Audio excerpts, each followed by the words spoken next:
మనతో పాటు ఒక ఎమ్మెల్సీ హరిప్రసాద్ గారు ఉన్నారు. హరిప్రసాద్ గారు చెప్పండి, సేనతో సేనాని గత 3 రోజులు పెట్టి జరుగుతున్న ఈ కార్యక్రమాన్ని ఏ రకంగా ముందుకు తీసుకెళ్తున్నారు? ప్రత్యేకంగా దీని అజెండా ఏంటండి? ప్రతి సభలోనూ నాయకులు చెప్పేవి కార్యకర్తలు వింటారు. ఈ సేనతో సేనాని అనే కార్యక్రమంలో కార్యకర్తలు చెప్పేవి నాయకులు వింటారు. గ్రౌండ్ రియాలిటీస్ ఎలా ఉన్నాయి, కార్యకర్తలు ఏమనుకుంటున్నారు, పార్టీని భవిష్యత్తులో ఎలా ముందుకు తీసుకెళ్లాలి, వాళ్ళ అభిప్రాయాన్ని తెలుసుకోవడానికి ఉద్దేశించింది ఈ కార్యక్రమం. సార్ 3 రోజుల పాటు అంత సక్సెస్ఫుల్గా సాగిందా సార్? భవిష్యత్తు ఎలాంటి నిర్ణయాలు తీసుకోవడం జనసేనకు?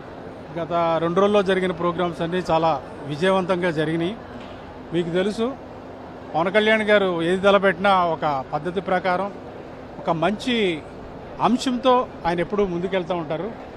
అదేవిధంగా ఈ 3 రోజుల కార్యక్రమాన్ని కూడా అదేవిధంగా ఏర్పాటు చేశారు. మొదటి రోజున జేఎల్పీ సమావేశం. ఆ సమావేశంలో గౌరవ ఎంపీలు, శాసనసభ్యులు, ఎమ్మెల్సీలు పాల్గొన్నారు.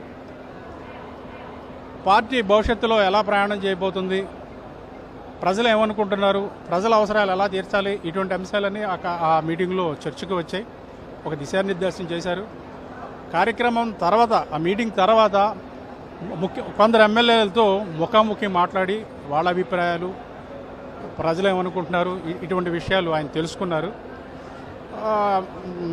బయటికి అయితే ఏం జరుగుతుందంటే ఏదో లోపల హాట్గా జరుగుతుంది, అవి ఏమి కాదు. అంతా ఒక స్నేహపూరిత వాతావరణంలో విషయాలు షేర్ చేసుకునే విధంగా ఆ మీటింగ్లన్నీ సాగినాయి.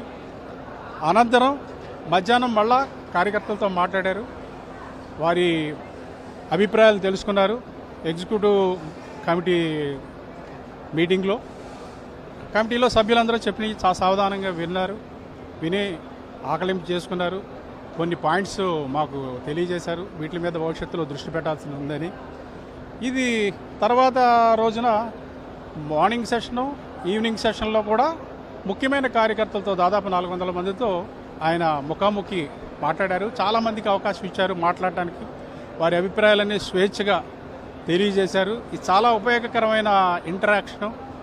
ఆయన ముందు నుంచి అనుకుంటున్నారు, ఫస్ట్ ఈ ఏడాదిలో మంచి కార్యక్రమం ఏదైనా తలపెట్టాలంటే అది కార్యకర్తలతో ముఖాముఖి అవ్వాలి అని. అదేవిధంగా ఈ 2 రోజులు సాగినాయి. 3వ రోజు కూడా ఇక్కడ నాయకులు ఎవరి ప్రసంగాలు ఉండవు, కార్యకర్తల ప్రసంగాలు ఉంటాయి.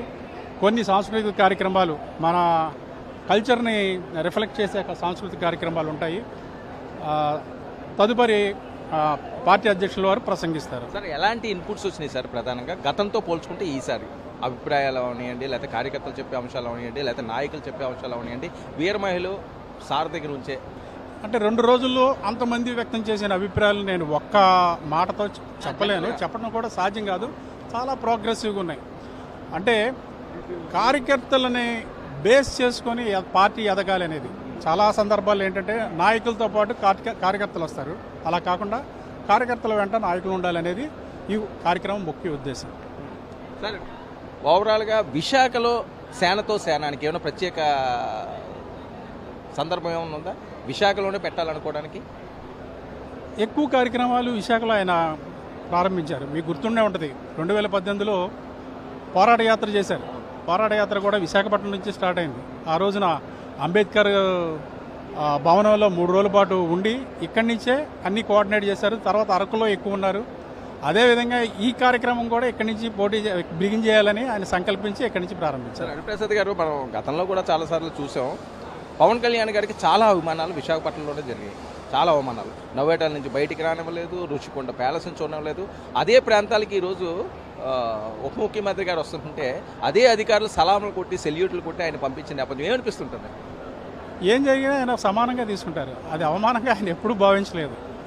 అది ప్రజల్లోకి వెళ్ళడానికి, ఇంకా చొచ్చుకుపోవడానికి ఒక మార్గంగా భావించారే తప్ప ఆ రోజు నోవాటెల్లో జరిగింది కానీ, లేదంటే రుషికొండ చూడలేకపోవడం కానీ, అక్కడికి వెళ్ళారు, ప్రజలతో ఆ రోజున కలుసుకున్నారు, అక్కడ ఏం జరుగుతుందో తెలుసుకున్నారు. ఇప్పుడు కొంచెం భిన్నంగా లోపల వరకు వెళ్ళగలిగారు, ఇంకొంచెం డీటెయిల్స్ అధికారికంగా తెలుసుకున్నారు, అంతే తప్ప అవమానాలు లేకపోతే సన్మానాలు అటువంటి ఏమి ఎప్పుడు ఫీల్ అవ్వరు. సార్ రుషికొండ ప్యాలెస్కి ఇంకా మోక్షం దొరికినట్టేనా? అంటే రుషికొండకి వెళ్ళినప్పుడు ఆయనతో పాటు ఎమ్మెల్యేలు, ఎంపీలు, ఎమ్మెల్సీలు కూడా ఉన్నారు. అంతా పరిశీలన జరిపిన తర్వాత అక్కడ నిర్మాణం ఎలా సాగింది, ఎంత బడ్జెట్ అయ్యింది, ఏమిటి ఇవన్నీ తెలుసుకున్న తర్వాత అందరితో కలిపి ఎమ్మెల్యేలతో ఒక మీటింగ్ అక్కడే ఏర్పాటు చేశారు. ఆ మీటింగ్లో వచ్చిన అంశాలు ఏంటంటే దాదాపు 450 కోట్ల రూపాయలు ఆ నిర్మాణానికి వెచ్చించారు. అంతకుముందు అక్కడ రిసార్ట్స్ ఉండేవి టూరిజం ఆధ్వర్యంలో, ఏటా 7 కోట్ల ఆదాయం ఉండేదని అధికారులు చెప్తున్నారు. అటువంటి వాటిని పడగొట్టి 450 చిలుక ప్రజాధనంతో అది నిర్మించారు. ఎవరైనా సరే ఒక వ్యాపారి 450 కోట్లతో ఒక వ్యాపారమో హోటల్ స్టార్ట్ చేస్తే రెవెన్యూ ఎలాగ రావాలనుకుంటారో ఇది కూడా ప్రజల సొమ్ము కాబట్టి మనం కూడా అదే విధంగా ఆలోచించి ఆ మేరకు ప్రభుత్వానికి రెవెన్యూ వచ్చే విధంగా మనం కూటమి ప్రభుత్వానికి ఒక సలహా ఇవ్వాలి అన్న ఆలోచన చేశారు. ఆ మేరకు అక్కడే ఒక తీర్మానాన్ని ఆమోదించారు. అందరి సమక్షంలో ఎమ్మెల్యేలందరూ ఏకగ్రీవంగా ఆ తీర్మానాన్ని ఆమోదించి రేపు రాబోయే రోజుల్లో ప్రభుత్వం ముందు ఆ తీర్మానం ఉంచాలి. ఈ ప్యాలెస్ ఏదైతే నిర్మించారో అంత ప్రజాధనాన్ని వెచ్చించి దాన్ని ఉపయోగకరంగా మార్చాలి, దాని నుంచి రెవెన్యూ జనరేట్ అవ్వాలి.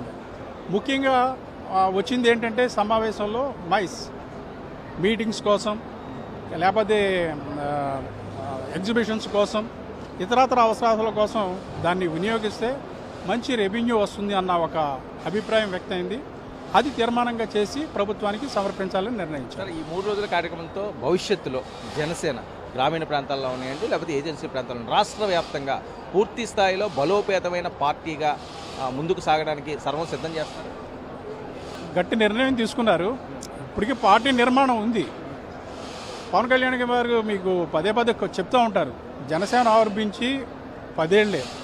ఇప్పటి వరకు ఉన్న పార్టీలు తెలుగుదేశం తీసుకుంటే 40 ఏళ్ళు అయింది, కాంగ్రెస్ తీసుకుంటే వందలాది సంవత్సరాలు అయింది, కమ్యూనిస్ట్ పార్టీలు అప్పటి నుంచి ఉన్నాయి. వాటికి నిర్మాణం చాలా సులభం. ఎందుకంటే నాయకులు ఎవరేం చేయగలరో ఏంటి ఇటువంటి అంశాలన్నీ వాళ్ళ కళ్ళ ముందు ఉంటాయి.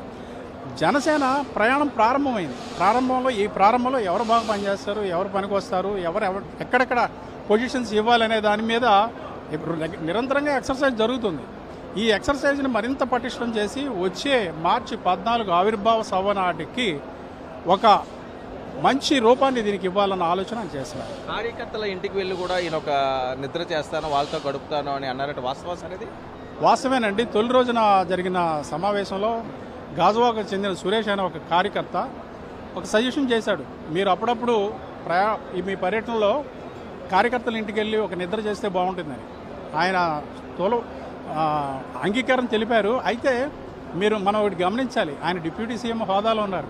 ఆయనతో పాటు ఆయన ఒక చోట నిద్ర చేశారంటే ఆయన వెనకాల ఉన్న రక్షణ సిబ్బంది, ఇతరత్ర ఆయన పేషీ సిబ్బంది వీళ్ళందరూ ఉంటారు. అక్కడ స్థానికులకి చాలా ఇబ్బందులు ఎదురవుతాయి.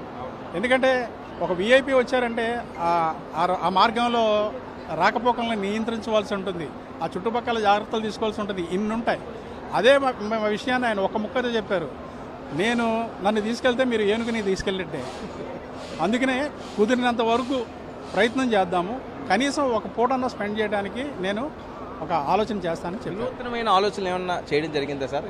గతంలో ఉన్న పార్టీలకు కానీ ప్రస్తుతం నడుస్తున్న పార్టీలకు కానీ భిన్నంగా జనసేన అంటే ఇదిరా అనే ట్రేడ్ మార్క్ పార్టీ నిర్మాణమే ఒక భిన్నమైన రూపంలో ఉండాలనేది అనుకుంటున్నారు.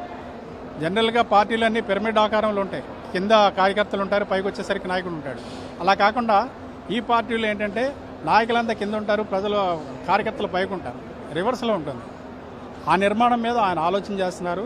ఆ ఆలోచన ఇప్పుడుదే కాదు, ఆయన అంతకుముందు ప్రజారాజ్యంలో యాక్టివ్గా పనిచేశారు, అప్పుడు రూపకల్పన చేసుకున్నారు, దానికి మెరుగులు దిద్దుకుంటూ వస్తున్నారు.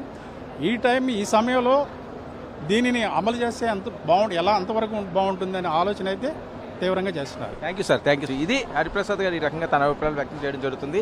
రానున్న రోజుల్లో జనసేన పూర్తి స్థాయిలో రాష్ట్ర వ్యాప్తంగా తనదైన శైలిలో, తనదైన ముద్రతో, తనదైన మార్కుతో ముందుకు సాగే విధంగా ప్రణాళికలు సిద్ధం చేస్తున్నారని పవన్ కళ్యాణ్ గారు పూర్తిగా దీని మీద దృష్టి సారిస్తున్నారు. వచ్చే ఆవిర్భావ దినోత్సవానికి జనసేన రూపురేఖలే మారిపోతాయన్న అభిప్రాయాలు వ్యక్తం అవుతున్నాయి. కెమెరామెన్ రహీంతో వర్మ, విశాఖ నుంచి.